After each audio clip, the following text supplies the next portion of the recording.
విరుద్ధమైతే కాదు, మళ్ళీ మాకేంటి బస్సులు వదిలితే మేము ఎలాగా బతకాలనే విషయాన్ని రాతపూర్వకంగా రాసి కూడా ఆంధ్రప్రదేశ్ గవర్నమెంట్లో ఉన్న ఇప్పుడు ఎమ్మెల్యేలకు కూడా ఇవ్వడం జరిగింది.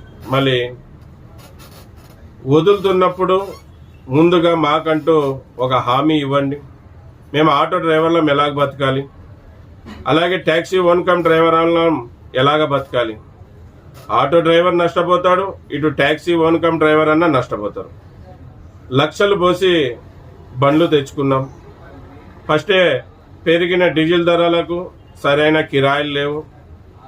నిత్యమైన అర్థమైన వస్తువులు పెరిగినందుకు కుటుంబం పోషణం కూడా చాలా కష్టంగా అయిపోయింది. ఇటువంటి సమయంలో మీరు ఫ్రీ బస్సులు వదిలితే మేము ఎలాగ బతకాలి, మేము బతకాలన్నా చావాలన్నా ఏదో మీరే తెలియపరచండి. మళ్ళీ చాలా ఇబ్బందుల్లో ఉన్నాం, డ్రైవర్లమంతా చాలా బాధలో ఉన్నాం.